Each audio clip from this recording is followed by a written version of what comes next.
이상화된 다윗에 대해서 우리가 말씀을 나누도록 하겠습니다.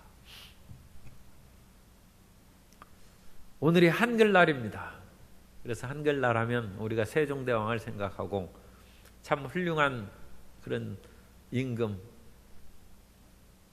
우리 반만년, 그래도 한 2000년 역사에 삼국시대부터 조선시대까지 그 2000년 역사에 수많은 왕이 있었는데 그래도 그 가운데 세종대왕 같은 분이 있어서 민족의 지도자상으로 꿈을 가질 수 있고 비전을 가질 수 있는 것을 감사를 드립니다. 그런데 세종대왕도 어릴 때부터 몸이 약했어요. 피부병과 눈병이 있었고 또 왕으로 있으면서는 고기를 너무 좋아하셨대요. 그래가지고 너무 비만했어요. 그래가지고 또 옛날 소갈증이라고 하는 당뇨병이 있어가지고 참 어려움을 많이 그렇게 겪었습니다. 억불숭유 정책을 해서 불교를 억압하고 오늘날 기독교 입장에서 하는 것이 아니라 이제 그 당시로 생각하셔야 돼요. 그 당시 고려시대에 불교가 국교였으니까 불교를 억누르고 유교를 장려했어요. 그럼으로써 사찰들을 많이 철폐시켰습니다. 불교의 모든 것들을. 그러므로 사람들이 상당히 고통을 겪었죠. 그런데 나중에 세종대왕이 말년에서는 두 왕자가 죽었어요. 왕비도 돌아가시고. 그러자 절을 세웠어요. 내불당이라는 절을 세우고 또 불경도 편찬하게 했습니다. 그것은 또 자신이 지금까지 추구해왔던 억불숭유 정책과는 다른 그런 일이죠. 사람이 잘못된 것을 보려고 하면 그런 것들을 얘기할 수 있고 사소한 것을 그야말로 침소봉대해서 크게 과장해서 비난할 수 있어요. 오늘날은 정말 비난의 시대입니다. 덮어줘야 될 것도 있는데 무조건 다 뒤집어서 파멸시키기까지 끝까지 물고 늘어집니다. 인생은 누구나 약점이 있고 단점이 있습니다. 더군다나 지도자는 그것이 더 잘 보입니다. 그래서 지도자를 사랑하고 품어주는 그런 마음 자세를 가져야 되는데 우리가 세종대왕은 그래도 나쁘게 얘기하는 사람은 온 국민적인 정서에 맞지 않죠. 한글을 창제하고 문화를 창달하고 이 한글은 그야말로 세계적으로 가장 우수한 언어입니다. 오늘날 한글이 없었더라면 우리가 어찌 글을 쓰고 살겠습니까? 세계의 모든 나라, 세계 모든 언어를 제가 잘 알지는 못합니다만 그래도 대충 아는 것이 많은데 고대어로부터 현대의 일까지 그런 언어를 한글이 다 표기할 수 있어요. 세상에 그런 언어가 어디 있습니까? 탁월한 언어입니다. 그래서 그런 언어를 만든 것만 해도 한글 창제만 해도 세종대왕은 이상적인 성군이요 명군입니다. 그런데 그 세종대왕 같이 오늘날 우리가 성경에서 다윗을 읽는 것입니다. 다윗이 왜 결점이 없습니까? 우리가 밧세바 사건도 있고 여러 가지 그런 결점이 있지 않습니까? 그 약점에 대해서 우리가 사무엘 상하로부터 지금까지 우리가 다윗의 그런 것들을 살펴봤습니다. 그 약점이 있고 연약함이 있습니다.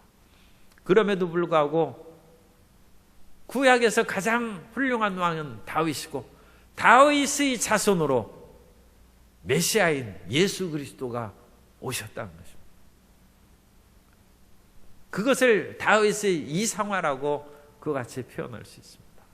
성경은 다윗의 약점과 단점 그런 것들도 다 기록하고 있지만 그런 것을 뛰어넘어서 다윗을 생각함으로써 그런 이상적인 왕이 다시 오고 영원토록 다스렸으면 얼마나 좋을까. 그것이 메시아 사상으로 발전한 것입니다. 오늘 이상화된 그 다윗의 모습을 우리가 살펴봄으로써 우리에게도 그와 같은 훌륭한 지도자가 나타나기를 기도하고, 더 나아가서 우리의 삶도 하나님 앞에서 이상화되기를 또한 기도해야 돼요. 우리의 약점과 단점이 있지만 주님, 우리의 허물과 죄를 저 바다에 던지시고 주님께서 발로 밟으사 도말하시고 주님 앞에 의롭고 깨끗한 우리 한 사람 한 사람으로 설 수 있도록 우리의 꿈과 비전도 갖고 우리 모든 성도님들의 마음을 자기에 대한 화려하고 영롱한 이상화된 여러분의 자아상을 갖게 되시기를 예수님 이름으로 축원합니다. 첫 번째, 역사서에 나타난 다윗의 모습은 다윗이 사울 왕과에 대한 엄청난 관용과 인내를 보여주고 있습니다. 사울 왕을 2번 죽일 수 있음에도 불구하고 그야말로 깨끗이 죽일 수 있는 그런 상황에서도 결코 다윗이 사울 왕을 죽이지 않습니다.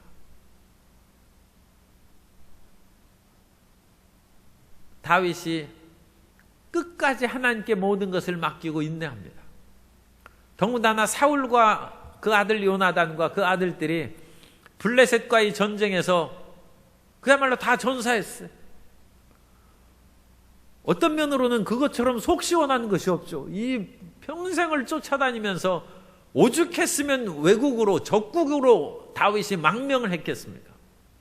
도저히 이스라엘에서는 숨을 데가 없고 그 작은 나라에서, 그러니까 나라가 좀 크긴 커야 돼요. 그러니까 저 변방으로 가면 그렇게 우리나라는 왕이거나 신하거나 역적은 그렇게 다 보냈다가 그 사약 내려서 다 죽입니다. 그런데 중국은 저 멀리 가면 가다가 죽고 돌아오다가 죽어요.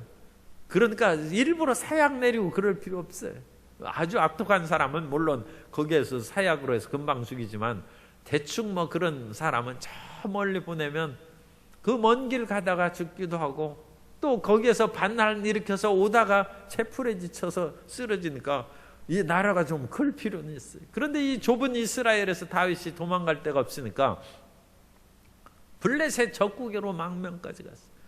그런데 그런 자기를 끝까지 그야말로 몸서리 자기 쫓아다니는 사울이 죽었으니까 얼마나 사실은 마음이 좀 후련하겠습니까? 그런데도 다윗은 활의 노래라는 조가 슬픔의 노래를 불러서 다윗의 죽음을 애도를 합니다. 그 사울의 죽음을 애도를 하고, 그런 후에 사울의 아들 이스보셋이 요단강 건너편, 이제 블레셋에게 쫓겼으니까 그 젖과 끓인 땅을 요단강을 건너서 동편에 있는 마하나임에 거기에서 수도를 하고 다시 왕이 됐는데, 그 이스보셋을 또 2명의 부하 군장이 그냥 암살했어요. 그래가지고 기쁜 소식을 마치 가져오는 양 다윗에게 뛰어와서 우리가 당신의 적수 사울의 아들 이스보셋을 죽였습니다.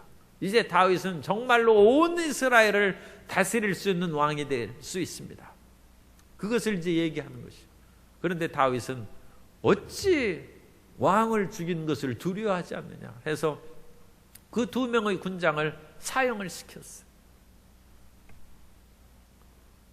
그리고 다윗은 요나단의 아들 무비보셋을 왕자 중의 하나처럼 자기 상에서 먹게 하고, 또 사울과의 친척인 시므이가 압살롬의 구테타로 말미암아 도망갈 때 독한 말로 저주했는데도 그 시므이를 다시 환공해서 돌아올 때 살려줬어요.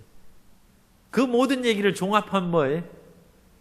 다윗은 사울 왕가에 대해서 후대했고 결코 사울 왕가를 멸절시킴으로 왕이 되지 않았다는 것을 얘기합니다. 왕의 정통성입니다. 그러니까 아무리 그 사람이 훌륭한 왕이라 할지라도 남을 죽이고 왕된 사람은 손가락질을 받는 거예요. 세종대왕에게는 참 그 세종대왕이 어쨌든 자식들이, 아들들이 10몇 명이에요. 18명인가? 어쨌든 아들이 엄청나게 많습니다. 세종대왕이. 그런데 그 가운데 그야말로 기라성 같은 아들들이 많아요. 이 적손, 한 왕비에서도 한 10명 나왔어요. 그런데 그 가운데 세조가 있는 것이죠. 큰아들 문종도 굉장히 똑똑한 사람입니다. 그분이 한 10년 정도 더 살았으면 조선의 역사가 훨씬 더 평안했을 것이다. 그런 생각도 하는데 어쨌든 굉장히 똑똑한 분이었는데 그분이 몸이 약해서 일찍 죽고 세조는 영웅의 기질이 있는 그 둘째 아들이 안평대군은 글씨를 얼마나 잘 쓰는지 그 글씨 잘 쓰는 것으로 인하여 중국까지 소문이 났어요. 그러니까 똑똑한 아들들이 세종대왕에게 많이 있었어요. 그런데 세조가 어린 단종을 이렇게 모시더니 어린 단종을 자기가 보필하고 이런 것보다는 자기가 직접 하는 것이 훨씬 나라의 이익이 되겠죠. 그래가지고 어린 단종을 죽였어요. 그러니까 세조는 그 이후의 모든 치적이 어찌했든지 간에 세조도 참 국가의 기반과 여러 가지 제도를 튼튼히 세우고 왕정을 공고히 하는 그런 일을 했는데 그런 것은 역사에서 크게 얘기하지 않습니다. 자기 조카를 죽이고 또 이와 같은 세조의 잘못된 왕권 욕심에 대하여 저항했던 사육신이 청사에 빛나지 세조가 빛나지는 않죠. 왕권의 정통성이 그러니까 중요한 것입니다. 올바르게 왕이 됐느냐. 그런데 역사서에서 나타난 다윗은 하나님이 다윗을 세우신 것이지 다윗이 왕위에 욕심이 내어서 사울이 죽는 것을 기다렸다든지 그 아들이 죽은 것을 기다렸다든지 또 적손이죠. 사울의 그런 큰아들이 또 큰아들 요나단의 또 큰아들이죠. 장남인 무비보셋을 죽이려고 했다든지 그런 것이 전혀 없다. 그래서 사울 왕가에 대해서 전혀 원수를 갚거나 그 가문을 멸절시키지는 않는다. 그러므로서 다윗은 하나님이 세우시고 기름 부음 받은 이스라엘의 왕이라. 그것이 후대의 사람들이 다윗을 존경하는 이유입니다. 그리고 어느 시대에 가든지 다윗을 내세울 수 있는 것입니다. 그래서 세조가 아무리 훌륭해도 세조의 그런 것은 피비린내 나는 사건이 많이 있기 때문에 그분을 존경하고 그분을 따른다고 얘기하기는 어려운 것이죠. 그런데 세종대왕은 그런 것이 없죠. 그러므로 세종대왕 같은 그런 분이 이 나라에 있는 것이 참으로 이제 축복이고 다행인 것입니다. 그래서 정통성, 하나님이 세우신 왕이다.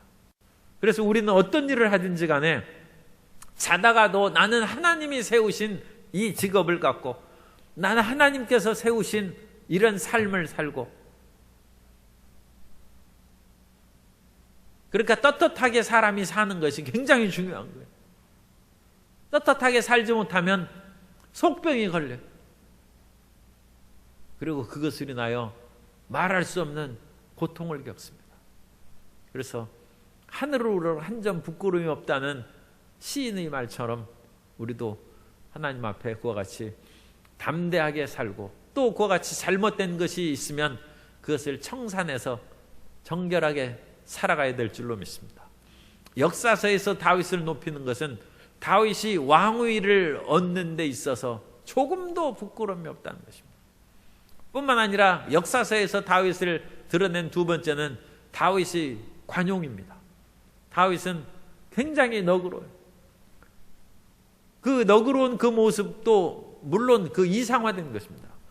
왜냐하면 다윗은 사울의 사위가 되기 위해서 블레셋 사람들의 그 200명의 포피를 다 베어가지고 와가지고 그 사위가 됐어요. 이 사람을 그렇게 잡아가지고 그 물론 적국이긴 하지만 그거에서 다 그 잡아서 그렇게 포피 200배를 가져왔어요. 또 모압 사람들은 두 길 이상으로 키가 큰 사람은 한 길만 놔두고 두 자 되는 그 사람은 다 죽였어요. 다윗은 영웅입니다. 골리앗을 물맷돌로 죽이고 그 다음에 그 얘기는 잔인해서 안 나오는, 우리가 잘 얘기 안 하는데, 뛰어가서 혹시 골리앗이 정신 잃었다가 깨어날지 모르니까 골리앗의 칼을 빼서 그 목을 베버렸어요. 이게 무서운 일이죠. 그 목을 잘랐어요. 그런데 그런 것은 크게 부각되거나 드러나지 않냐고 다윗은 용서의 사람으로, 자기를 죽이려던 압살롬 그 아들조차도 그 죽음을 보고 내 아들 압살롬 하면서 사랑의 마음을 베풀고, 요압이 명령을 몇 번이나 거역함에도 불구하고 끝까지 요압을 죽이지 않았어요. 시므이도 자기 때에 그와 같이 저주했는데 죽이지 않았어요. 다윗은 너그러운 사람입니다. 사람이 너그러워야 후대에 그 사람을 존경합니다. 제가 진나라의 그 백기 장군 얘기를 했죠. 수십만 명을 생매장한 사람이에요. 그래가지고 조나라를 초토화시켰어요. 아예 재기할 수 없도록 그 군사들을 그냥말로 씨를 말려버린. 그런데 백기 장군은 잘 몰라요. 나도 이름에 헷갈릴 때가 많이 있어요. 그런데 우리가 관우는 모르는 사람이 없어요. 관운장은 적벽대전에서 조조의 군대가 꼼짝없이 죽게 된 그것을 제갈국명이 어디로 도망갈 것이다 알고 관우를 보내서 거기 딱 지키게 하는 거예요. 그런데 관우가 조조가 와서 내가 옛날에 당신 살려줬는데 그 의리가 있지 않느냐 하니까 관우가 그냥 조조를 놓아주었어요. 그러자 제갈국명이 관우를 그야말로 참수해야 된다고 얘기하는 거예요. 도원의 결의에서 유비와 장비가 우리는 한날 한시에 죽자고 그랬는데 시퍼렇게 왕이 눈을 뜨고 있는데 자기의 의형제 아우인 관우를 그와 같이 잘못했다고 죽이게 놔두겠습니까? 제발 우리 얼굴을 봐서라도 용서해달라고 해서 살렸어요. 조조를 죽였으면 삼국지 역사가 어떻게 될지 모르죠. 그런데 관운장이 조조를 살려줘서 오늘날 자기들끼리 얘기하는 군대의 신은 관운장이에요. 백기 장군이 하네. 그 용서하고 전쟁터에서 오히려 실패한 사람이 오히려 군사의 신이에요. 지금 중국에서는 그 후베이 성인가 거기에 관운장의 그런 청동상을 57m 어마하잖아요. 그걸 만들어 놨대. 그래가지고 지역 관광객 유치로 말미암아 사람들을 끌어모으기 위해서 그 어마어마한 청동상, 세계 거의 첫째 가는 그런 청동상을 만들어 놨다고 하는데, 어쨌든 간에 그런 식으로 하는 것은 그 나라에서 뭐 어떤 문제가 있는지 그것을 얘기하는 것이 아니고 그만큼 관운장이 인기가 있다는 것이죠. 용서와 관용의 사람을 역사에서는 존중합니다. 그래서 우리가 자기를 거스리는 사람 그냥 다 몽땅 죽여버리면 백기 장군이 되는 것이고, 다윗처럼 허물 있고 자기에게 어려움을 주는 사람들도 용서하며 그렇게 사는 거예요. 그러면 우리 성도 여러분의 이름이 후대에 존경을 받는 거예요. 그러니까 지금은 살면서 조금 마음은 아파요. 가시를 품고 산 다윗이라고 저는 그것을 표현합니다. 다윗이 그게 찔릴 때가 있어요. 그런데 인생에 좀 찔리는 것이 있으면 새벽기도 나오면 돼요. 아니 찔리는 것이 있어야 기도하지. 등 따죽고 모든 것이 평안데 무슨 기도가 나와요? 기도할 것이 뭐 있어요? 마음이 찔리니까, 아픔이 있으니까, 괴로움이 있으니까 주님 앞에 나와서 기도하고 하나님의 위로를 받고, 마음에 가시가 있고 쓰라린 것이 있으니까 진주조개가 끊임없이 그것을 감싸고 감싸서 영롱한 진주를 만드는 것입니다. 너그럽게 사시기 바랍니다. 그리고 역사서에서 나오는 다윗은 그야말로 신앙의 사람입니다. 다윗은 처음에 기름 부음을 받은 이후로부터 하나님 앞에 끊임없이 기도하고 주님을 의지하며 삽니다. 사무엘상 16장 13절에 보면 사무엘이 기름 뿔병을 가져다가 그의 형제 중에서 그에게 부었더니 이날 이후로 다윗이 야훼의 영에게 크게 감동되니라. 사무엘이 떠나서 라마로 가니라. 처음에 기름 부음을 받을 때는 하나님의 특별한 그런 역사가 있죠. 우리가 그야말로 열심히 금식하면서 기도할 때 성령이 임하거나 안수를 받을 때 성령이 임하고 또 재직들이 기름 부음을 받을 때 임명을 받을 때 성령의 충만함을 체험할 수 있습니다. 그런데 그 충만함을 한번 체험해서 끝나는 것이 아니라 계속 그 성령의 충만함을 유지해 나가야 되는데 그것은 끈질긴 기도와 끊임없는 재충만이 우리에게 필요하다는 것입니다. 그런데 다윗은 그 어려운 군인 생활을 하면서도 전쟁 속에서 가면서도 끊임없이 하나님께 여쭙니다. 하나님 어떻게 하면 좋겠습니까? 사무엘하 2장 1절에 보면 그 후에 다윗이 야훼께 여쭈어 아뢰되 내가 유다 한 성읍으로 올라가리이까? 야훼께서 이르시되 올라가라. 다윗이 아뢰되 어디로 가리이까? 이르시되 헤브론으로 갈지니라. 하나님 앞에 끊임없이 묻는 것입니다. 그 기도하는 것이죠. 사무엘하 5장 19절에 보면 다윗이 야훼께 여쭈어 이르되 내가 블레셋 사람에게로 올라가리이까? 야훼께서 그들을 내 손에 넘기시겠나이까 하니 야훼께서 다윗에게 말씀하시되 올라가라. 내가 반드시 블레셋 사람을 내 손에 넘기리라 하신지라. 범사에 하나님을 인정하는, 범사에 하나님 앞에 기도하고 하나님의 뜻을 따라서 전진해 나아갈 때 그 길이 열리는 거죠. 다윗은 군인이요 용사로 살아가고 왕으로 살아갈 때도 끊임없이 하나님 앞에 기도했어요. 사람들이 어려울 때는 기도하고 왕 되면 내가 왕인데 뭐 다 소원 성취했는데 무슨 기도는 무슨 기도, 내 맘대로 하면 되지, 그렇게 생각할 수 있어요. 요즘에 수능으로 인해서 열심히 기도하는 요즘에 사람들이 다 어려워가지고 이제 그 수능 기도회도 지금 쉬더라고. 뭐 별로 뉴스에 나오지도 않아요. 그렇지만 어쨌든 열심히 기도하죠. 그런데 그거 끝나고 자녀들이 다 대학 다 들어갔으면 이젠 뭐 나는 기도 끝났다, 그렇게 생각하면 안 되죠. 그건 왕 되면 기도 하나는 다윗이나 마찬가지죠. 그러나 다윗은 왕이 된 후에도 계속 하나님을 의지하고 기도한 것처럼 우리의 신앙은 변함없이 전진해야 될 줄로 믿습니다.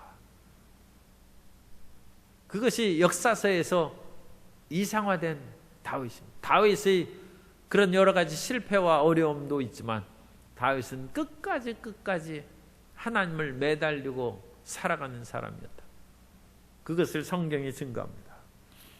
또한 다윗은 이런 모든 신앙생활을 통해서 유다와 이스라엘의 모든 왕들의 모범이 되는 왕이에요. 다윗처럼만 살면 되는 거예요. 우리도 그런 귀감이 되는 사람이 있으면 좋죠. 옛날에는 선생님이 그렇게 참 크고 위대하게 보였어요. 그래서 초등학교 선생님, 국민학교 선생님이 되는 것이 꿈이에요. 그렇게 선생님처럼 유식하고 그야말로 자유롭고 모든 학생들을 품어주고 이끌어가는 그런 선생이 돼야 되겠다. 귀감이 되는 것이죠. 나라의 지도자들이 그런 귀감되는 사람이 있으면 얼마나 좋겠습니까? 이 나라의 지도자들이 세종대왕 같은 그런 지도력을 갖고 모든 국민들을 평안하게 하고 내가 이끌어갈 때 모든 삶의 어려운 것이 해결되고 인권이 신장되고 국력이 신장되는 일이 있어야 된다. 내가 나라를 다스릴 때 빚만 많이 지면 되겠습니까? 세종대왕이 있을 때 그 당시는 노예제도가 있어가지고 어떤 노비가 별로 잘못한 것도 없는데 그 양반이 그 노비를 죽였어요. 그것이 세종대왕의 귀에 들었습니다.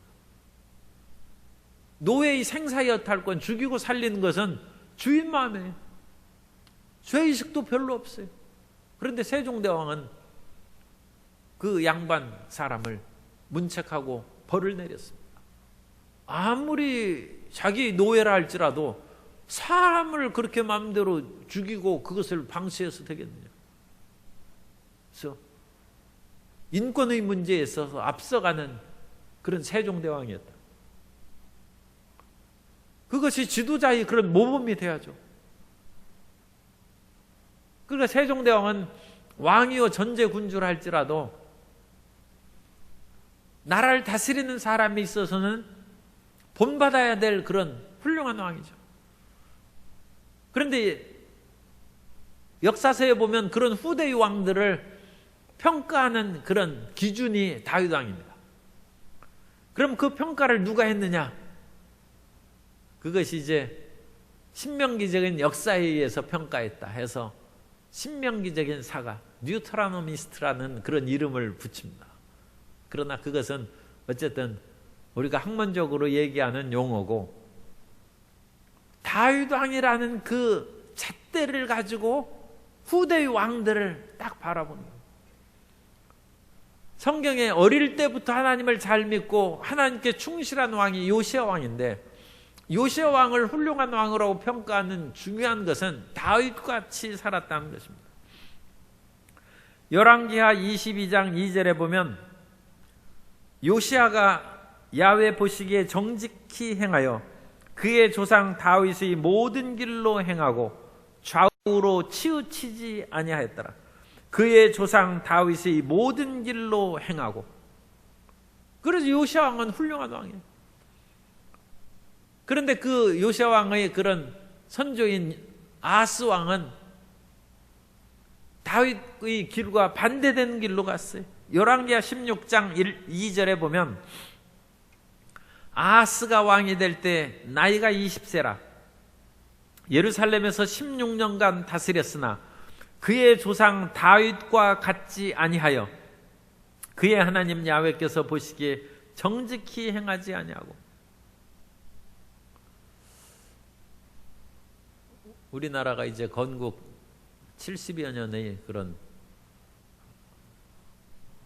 민주주의 나라가 됐습니다만, 참 이것도 참 그 말을 조심해야 되겠습니다. 어쨌든 본받을 대통령이 누가 있는가, 그걸 이제 생각하지 않을 수 없어요. 그래서 옛날 세종대왕을 본받으라고 그렇게 해야 되는데 그것은 너무 거리가 멀어서 바로 이 70년 헌정사에 있어서 본받을 만한 대통령이 있어야 되는데, 누구는 이건 친일파고 누구는 독재자고 뭐하고 해가지고 이리 자르고 저리 자르고 그러니까 그냥 내 맘대로 하는 수밖에 없어요. 그래 내 맘대로 하다 보니까 다 감옥을 또 한 번씩 갔다 오고 그래요. 그러니까 이 나라의 지도자들이, 그러니까 국민들이 마음이 상하는 거예요. 지도자들이 감옥 가는 것은 자기들이 잘못해서 가는 것이고, 국민들의 마음은 비탄에 빠지는 것입니다. 아니 지도자들을 감옥 보낼 국민들이 누가 좋아하는 사람이 누가 있어요? 그건 그 나라 국민이 아니죠. 그걸 좋아하고. 국민들의 마음을 기쁘게 해줘야죠. 정말로 훌륭하게 그 재임을 기간을 잘 다스리고 물러가서 존경받고 사랑받는 그런 사람이 돼야 될 거 아닙니까? 그런 다윗이 그런 사람이에요. 다윗이. 이스라엘은 그런 복받은 나라죠. 그래서 역사서에서 이 다윗을 본받으라는 것입니다. 다윗만큼만 살면 된다는 것입니다.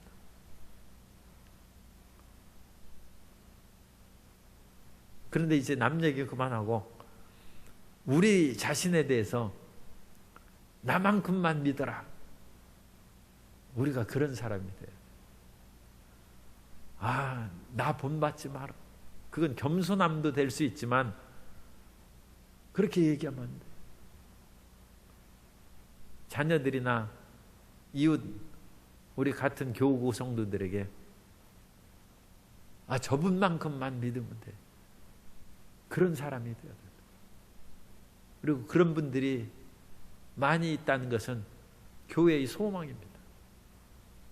그게 교회의 기쁨이고 하나님의 영광 받으시는 것입니다. 우리가 프란치스코 본받으라고 하니까 실감이 나지를 않아요. 아니 이태리 성자하고 우리가 지금 너무 거리가 멀어요.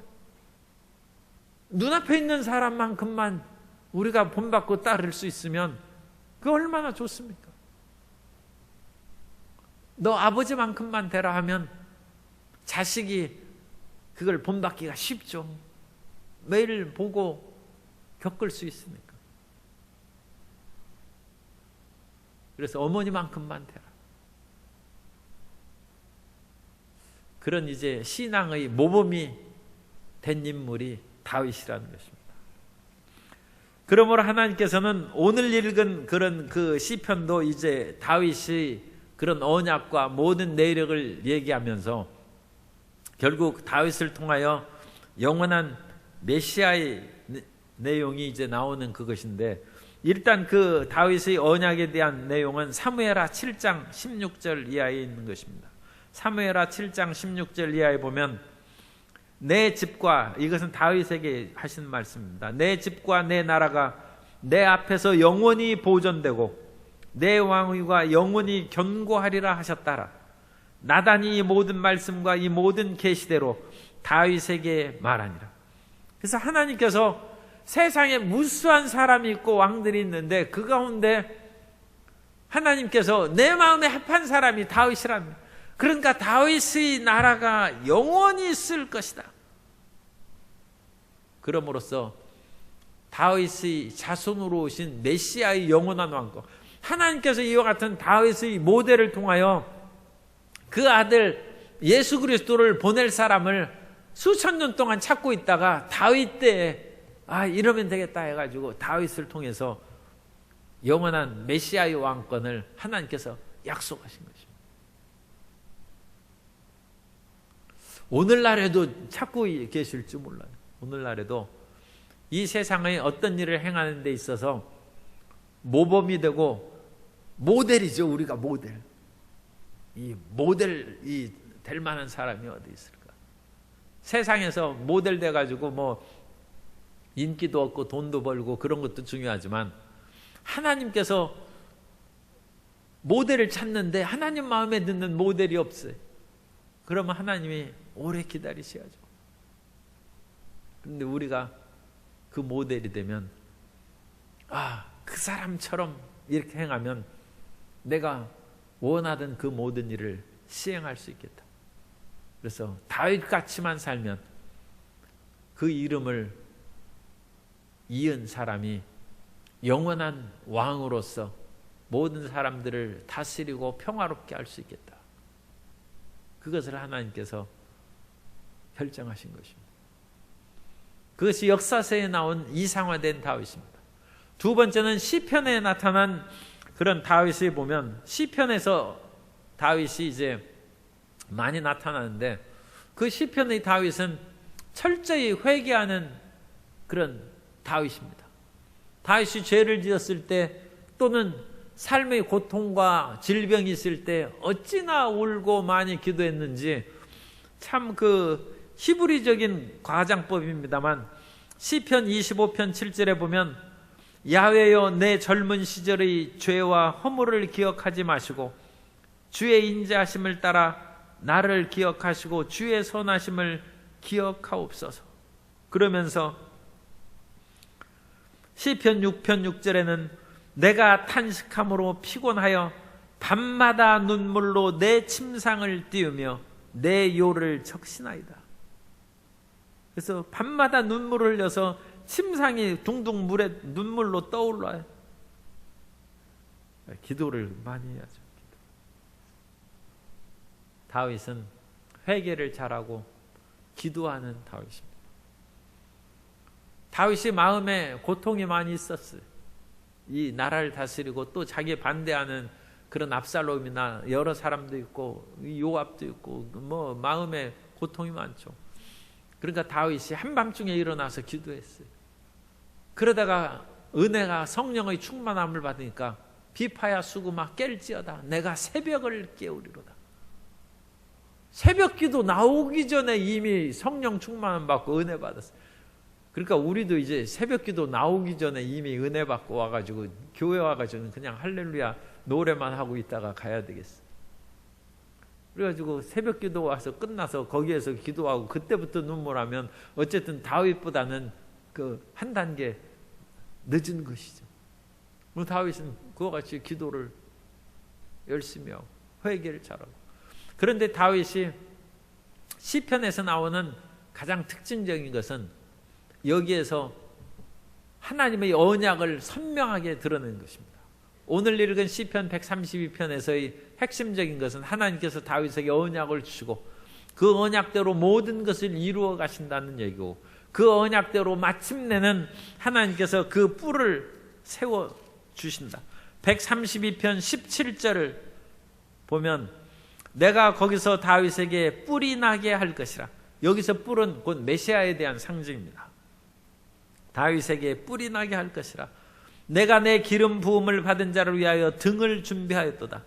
내가 그의 원수에게는 수치를 옷 입히고 그에게는 왕관이 빛나게 하리라 하셨도다. 그래서 언약의 사람 다윗이 마침내 그 언약의 모든 것을 완성할 후손을 얻고 뿔을 드러내는 놀라운 역사가 이루어질 것이다. 그것을 시편에서 얘기합니다. 그러므로 시편에서는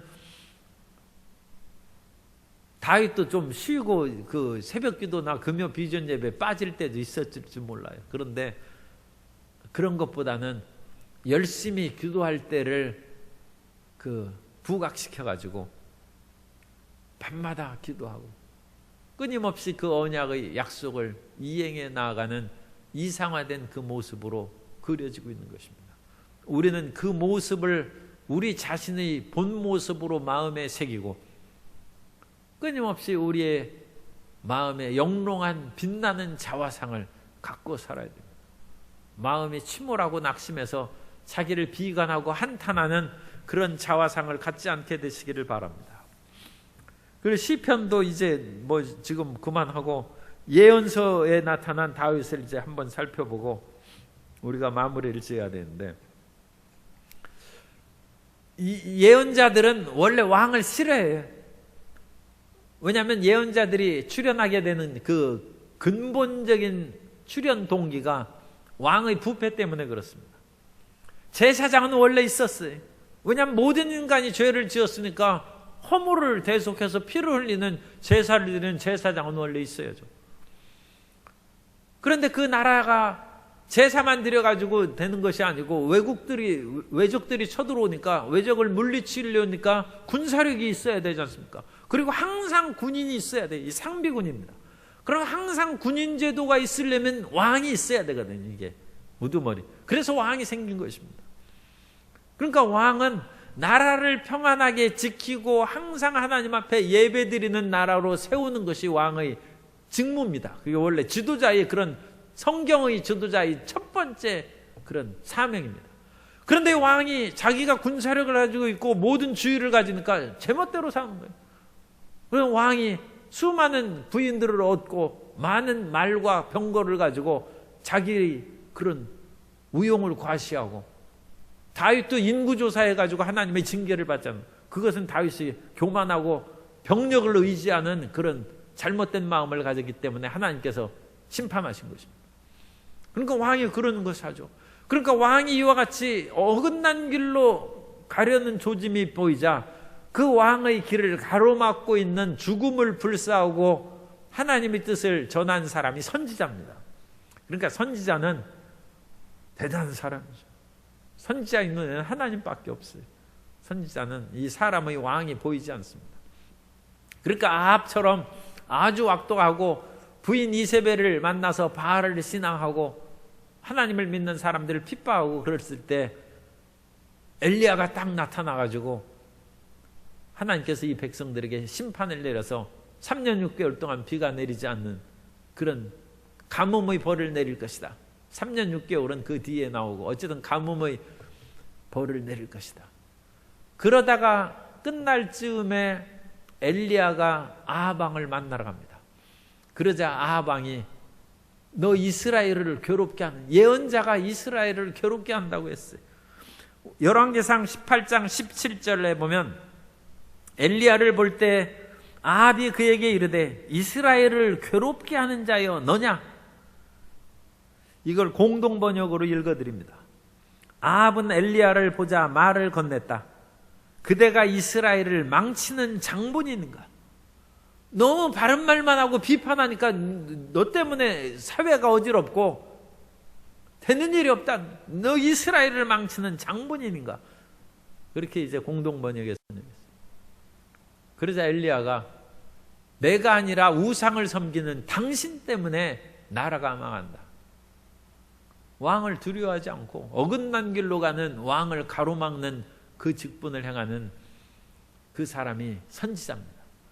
그런데 이 기라성 같은 선지자들이 왕을 대적하는 그 선지자들 아닙니까? 그런데도 불구하고 이 선지자들이 한 사람은 존경하고 그 한 사람의 길을 따라서 하나님께서 위대한 역사를 베풀 것이다 한 그 인물이 다윗이에요. 그리고 예언서에서도 다윗은 이상적인 인물로 나와 있습니다. 아모스처럼 얼마나 비판이고 사회 정의를 외친 선지자가 어디 있습니까? 그런데 아모스 9장 11절에도 보면 그날에 내가 다윗의 무너진 장막을 일으키고 그것들의 틈을 막으며 그 허물어진 것을 일으켜서 옛적과 같이 세우고, 이제 나라가 망할 것인데 다윗의 무너진 장막을 다시 세운다는 거죠. 다시 누가 세우겠어요? 메시아에 대한 그런 소망이 여기에서 담겨 있는 것입니다. 호세아 3장 5절에서도 그와 같이 얘기합니다. 호세아는 유다 지파, 유다의 사람이라네. 남왕국 사람이 아니라 북왕국의 사람인데도 호세아 3장 5절에 보면 그 후에 이스라엘 자손이 돌아와서 그들의 하나님 야훼와 그들의 왕 다윗을 찾고, 북왕국은 우리가 이세하고 무슨 상관이 있느냐 가지고 떨어져 나가는 것이 북왕국입니다. 그런데 그 북왕국 출신의 호세아가 그들의 왕 다윗을 찾고 마지막 날에는 야훼를 경외함으로 야훼와 그의 은총으로 나아가리라. 크리스마스 때 우리가 많이 읽는 그 성경, 이사야의 그 참 놀랍고 아름다운 그 메시지가 이사야 9장 6절 이하에 나오는데, 이는 한 아기가 우리에게 낳고 한 아들을 우리에게 주신 바 되었는데 그의 어깨에는 정사를 메었고 그의 이름은 기묘자라 모사라 전능하신 하나님이라 영존하시는 아버지라 평강의 왕이라 할 것임이라. 그 정사와 평강의 더함이 무궁하며 또 다윗의 왕자와 그의 나라에 군림하여 그 나라를 굳게 세우고 지금 이후로 영원히 정의와 공의로 그것을 보존하실 것이라. 만군의 야훼의 열심히 이를 이루시리라. 결국 예수님에 대한 예언이죠. 그 예수님께서 어디 태어났을 것을 미가서는 5장 2절에서 베들레헴 에브라다야 너는 유다 족속 중에 작을지라도 이스라엘을 다스릴 자가 내게서 내게로 나올 것이라. 그의 근본은 상고의 영원에 있느니라. 예언자들이 이상적으로 추구하는 그런 인물은 다윗의 자손입니다. 다윗과 같은 그와 같은 혈통을 잇고 신앙을 이루고 그 모든 하나님을 경외하고 따르는 그것을 이어받은 그 메시아가, 기름 부음 받은 자가 반드시 나올 것이고, 그분이 다스리는 세상이 되면 정의 사회가 될 것이고 사랑의 사회가 될 것이고 공평의 나라가 될 것이고 영원 무궁한 다시는 변함없는 행복이 가득한 나라가 될 것이다. 이 이사야의 700년 전의 메시지가 예수님 당시에 여리고 갈 때 맹인 거지가 그 믿음을 가지고 있어요. 그래서 이 여리고 길목에 이 맹인 거지가 앉아 있는데 시끌벅적한 소리가 나자 이게 무슨 소리입니까? 하고 묻습니까? 나사렛 예수께서 지금 가신다는. 그러자 이 사람이 소리 지르면서 다윗의 자손 예수여 나를 긍휼히 여기소서. 사람들이 시끄럽다 조용히 하라 그러니까 더 큰 소리로 다윗의 자손 예수여. 그러자 예수님께서 그 소리를 들으시고 그를 내게로 불러오라고 했습니다. 이 맹인 거지도 선지서의 메시지를 합니다. 그 나사로가 죽어가지고 천국 아브라함 품에 들어갔다는 것이 놀라운 것이 아니죠. 이 당시에는 이 거지들이 다 이 성경을 믿고 메시지를 알고 있는 다윗의 자손만.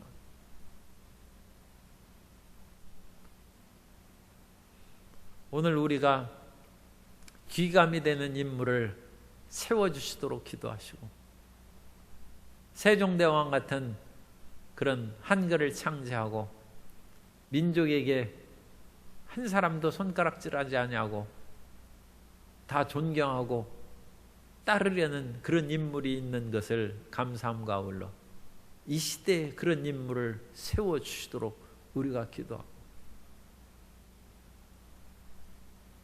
참 이 얘기는 좀 부끄럽습니다만 교회에 그런 인물을 세워주셔서 교회에 그런 본받고 따를 훌륭한 지도자를 세워주시도록 기도하시고 더 나아가서 작게는 우리 한 분 한 분들이 다 신앙의 본보기가 되어서 가정에서 신앙의 본보기가 되는 아버지가 되고 어머니가 되고 자녀가 되어서 교회를 빛내고 이 땅의 빛과 소금의 역할을 능히 감당하는 하나님의 자녀들이 되시기 바랍니다. 하나님께서 다윗을 만나서 내 마음에 합한 사람이다. 내 뜻을 다 그에게 이루리라 함으로써 성경이 다윗을 이상적인 인물로 이제 다 묘사했어요. 역사서에서 시편에서 예언서에서 우리가 그와 같은 하나님의 뜻에 따르면 하나님 나라에서 영원히 빛난 존재로 세워지게 될 줄로 믿습니다.